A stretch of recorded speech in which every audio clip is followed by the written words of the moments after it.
मला तुला काही विचारायचंय। काय? मी तुला आवडतो?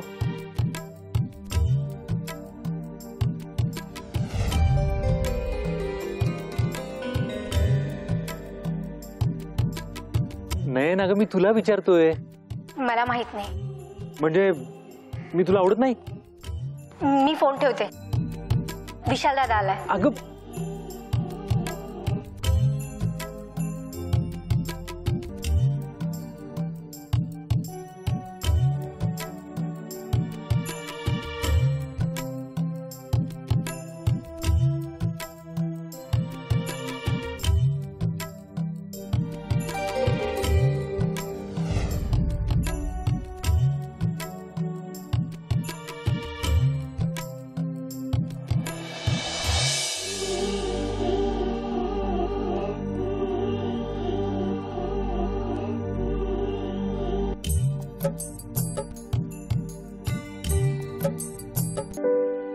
मॅडम, शीतल तुम्हाला भेटून गेली।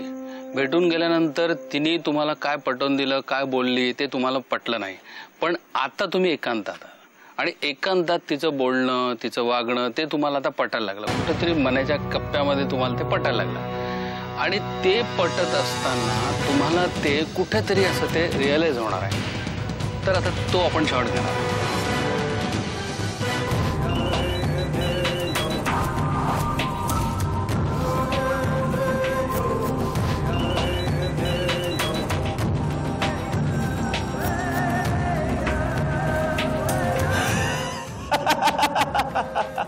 तक्रार कर, तक्रार कर। पण आता तुम्ही एकांत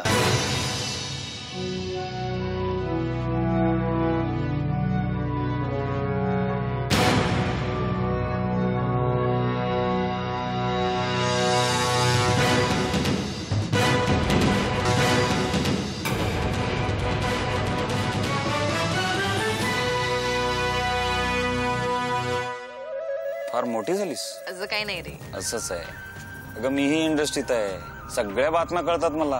प्रगती करावी का माणसाने? माणसाला त्याच्या कामापासून इज्जत मिळते, नाही देवकी? अगदी बरोबर आहे। बरं चल, मी येऊ? अरे चहा तरी घेऊन जा। अरे मी कुठे चहा घेतोय? चल बाय।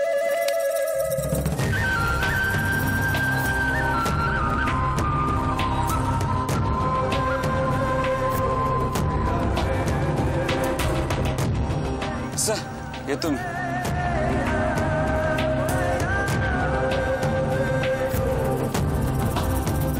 उद्या वाट बघतो।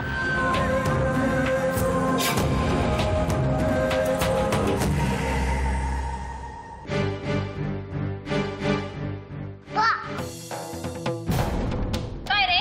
काय मूर्खपणा लावलाय हा? थट्टा मस्करी करायला मी तुझ्या एवढी लहान आहे?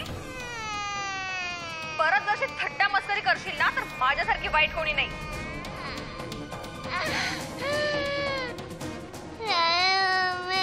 किती वेळा सांगितलं रे मला मम्मा म्हणायचं नाही म्हणून? कळत नाही तुला?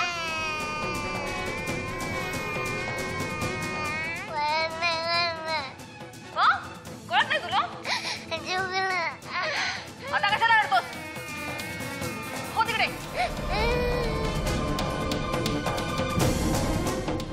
जाऊ दे ना बाईसाहेब, अहो लहान पोर आहे, त्याला काय कळतं?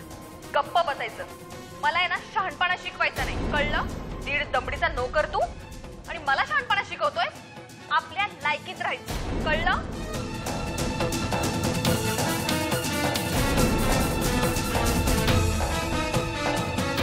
नेक्स्ट टाइम काळजी घे।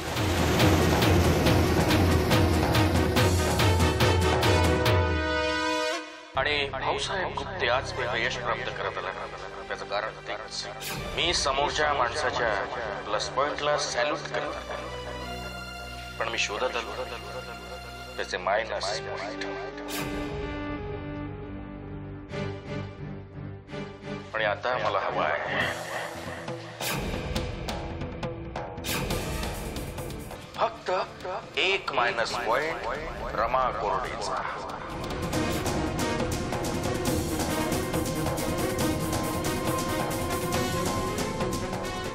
नको नको त्या केसेस घ्यायच्या, व्याप वाढवायचा, टेन्शन येणार नाही तर काय. तू त्यांच्या विरोधात लढायला नको. एक मिनिट. हा लढा पती पत्नीच्यात नाहीये, न माझ्या स्वार्थाचा आहे.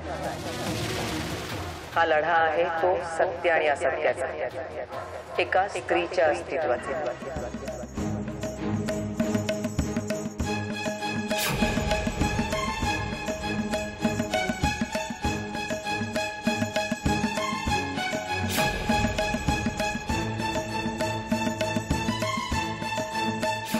आता तुझ्या आईला कोण समजावणार की न्यायाधीशांच्या निर्णयापूर्वी सत्य आणि असत्याचा निर्णय लागत नाही.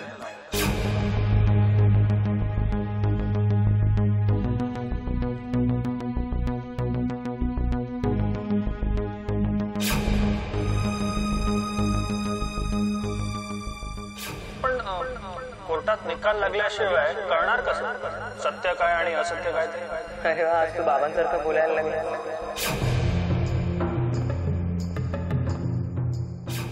हा लढा आहे तो सत्य आणि असत्याचा, एका स्त्रीच्या अस्तित्वाचा. की न्यायाधीशांच्या निर्णयापूर्वी सत्य आणि असत्याचा निर्णय लागत नाही.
अगं काय हे पुरी,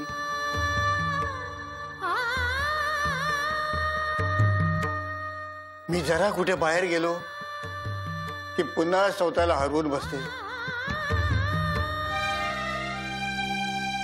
किती दिवस चालणार आहे असं? अगं तुझ्या अशा वागण्यानं माझं कशात मन लागत नाही बघ.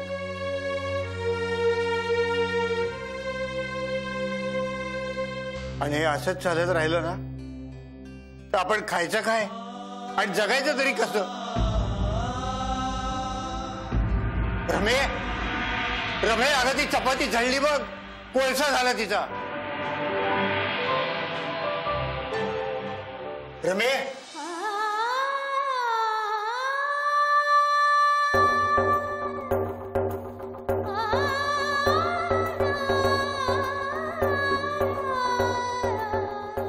अगं जेवण बनवतेस तर त्याकडे ध्यान तरी दे.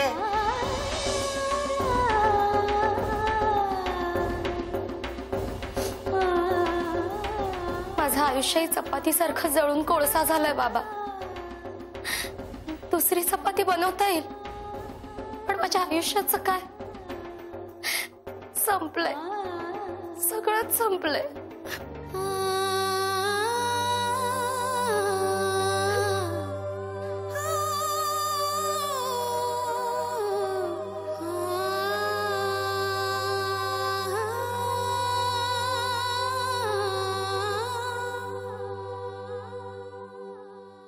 तुमच्यावर झालेल्या अन्यायाला वाचा फोडून तुम्हाला न्याय मिळवून देण्यासाठी आम्ही सगळे प्रयत्न करत असताना तुम्ही अचानक निर्णय बदलताय. भाईसाहेब, त्याचं काय आहे? अहो, आमची धडपड तुम्हाला न्याय मिळवून देण्यासाठी आहे अशोकराव, आणि तुम्ही या सगळ्या गोष्टींना पोरखेळ बनवला. तो आनंद, सांग त्यांना, समजावून सांग जरा कायदा. बघा, तुम्ही जर तुमचा निर्णय असा बदललात ना तर तुम्ही तर आज जालच, पण तुम्हाला सहकार्य करतोय म्हणून आम्ही सगळे त्यात अडकले जाऊ. एक मिनिट.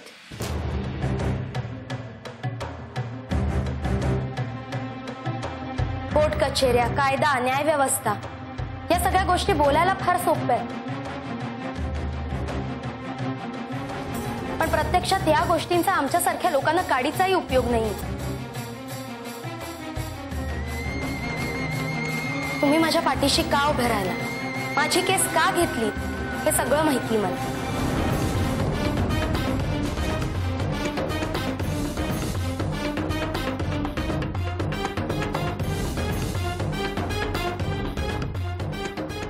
माझ्या विरोधी पक्षाचं वकीलपत्र कोणी घेतलंय हे कळू शकेल मला?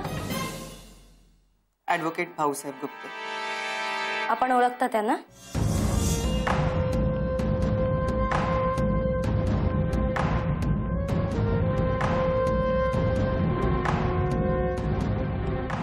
मॅडम, आपण ओळखता का त्यांना? हो, माझे पती आहेत ते. आणखी काही विचारायचंय तुला? माझ्या प्रश्नाचं उत्तर मिळालंय मला.